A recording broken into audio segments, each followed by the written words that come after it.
আপনি পৃথিবীর সবচেয়ে সম্মানযোগ্য ব্যক্তি, আমাদের সম্মান আপনি পৃথিবীর দরবারে উঠিয়ে দিয়েছেন। আপনাকে আমরা কোশ্চেন কালো কখনো অপদস্থ করতে দেব না, কারণ আপনি যদি সত্যিকার অর্থে আমাদের কথাটা জনগণের ভাষা বুঝে থাকেন, অনুগ্রহ করে এই যে ভাষা আমাদের সংস্কার সংস্কার চলুক, কিন্তু এমন সংস্কারের নামে বিলম্ব করে জাতীয় সংসদ নির্বাচন দেরি করবেন, এটা বুঝতে যদি আপনার দেরি হয় তাহলে আপনার প্রতি মানুষের আস্থা উঠে যাওয়ার সম্ভাবনা বেশি। জাতীয় সংসদের এলডি হল সংলগ্ন সকাল 10টা থেকে রাত্রি অবধি আমাদের জয়েন্ট সেক্রেটারি জেনারেল আছেন। আমরা আশা করব আমার নেতা যেভাবে 5 আগস্টের পর বলেছে, হাসিনার কথার উত্তর দিয়ে বলেছিল, হাসিনা বলেছিল একটা আওয়ামী লীগের কর্মীকে বিএনপি রাখবে না, সব কতল করে দেবে। আমার নেতা 5 তারিখে নির্দেশ দেওয়ার পর বুকে হাত দিয়া জোরে চিৎকার দিয়া অহংকার করে বলতে পারে, আমার নেতা যুবদল ছাত্রদল বিএনপির কোন কর্মী কোন আওয়ামী লীগ যারা অত্যাচার করেছে গায়ের উপর হাত উঠায়। এর উপর ভিত্তি করে আবার ষড়যন্ত্র।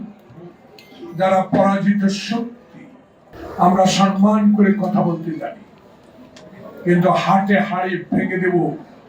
অনুগ্রহ করে দেশের চলমান রাজনীতিকে সংকট সৃষ্টি করে নির্বাচনকে বিলম্ব করবেন না। দরকার আগে নির্বাচন, দরকার সংস্কারের অস্বীকার করি না, যে সংস্কারের মধ্য দিয়ে আমার নেতা তারেক রহমানের সুষ্ঠু নির্বাচন, মৃত ব্যক্তির ভোট নয়, দিনের পরে দিনে এমন উক্তিকে আপনি সফল করতে পারবেন, যেটুকু দরকার ততটুকু সংস্কার করে একটা নির্বাচনের তারিখ ঘোষণা করবেন। বিলম্ব নয়, বিলম্বে ক্ষতি। তার বিশ্বাস আর অবহেলা কিন্তু ভালোবাসা থাকে না। বিশ্বাস আর অবহেলা ভালোবাসা থাকে না, সমর্থন থাকে না। বিশ্বাসের উপরে যদি আপনি আমাদেরকে অবিশ্বাস করেন, অবিশ্বাসের উপর ভালোবাসা থাকে না, অবহেলা থাকে না। আমাদেরকে যদি অবিশ্বাস করেন তাহলে ক্ষতি জনগণের হবে। বিএনপির ক্ষতি হাসিনা করতে পারে নাই, হাসিনা করতে পারে নাই, ইনশাআল্লাহ আল্লাহর নামে করবে। কারণ বিএনপির অগণিত সমর্থক আটলান্টিক মহাসাগরের মতো যে দলটি, সেই দলটিকে মঈন ফখরুদ্দিন 25টি আসন দিয়ে সেদিন ক্ষান্ত করে দিয়েছিল, বলেছিল বিএনপিকে আমি নিশ্চিহ্ন করে দিব, পদদলিত করে দিব। কিন্তু বেগম খালেদা জিয়ার অসীম সাহসের কারণে সেদিন আমাদের মতো 25 জন এমপিকে নিয়ে পার্লামেন্টে গিয়ে সেদিন বলেছে সেনা সমর্থিত সরকার থাকবে না, দেশে গণতন্ত্র আনবে, থাকতে হবে। সেদিন বেগম খালেদা জিয়ার সেই উক্তি এখন বলতে হয়।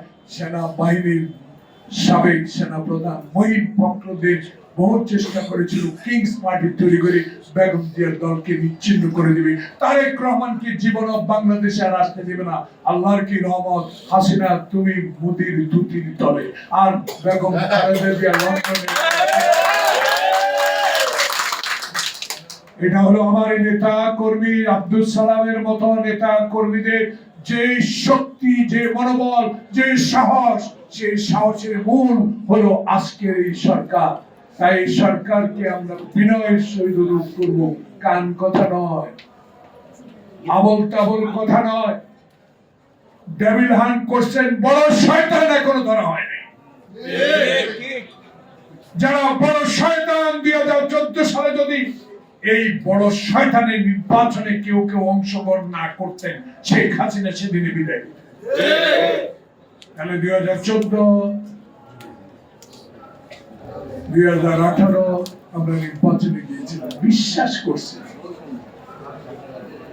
চা বিস্কুট খেয়ে আপনাকে বিশ্বাস করেছিলাম, সেই বিশ্বাসের ঘরে আপনি আগুন দিয়ে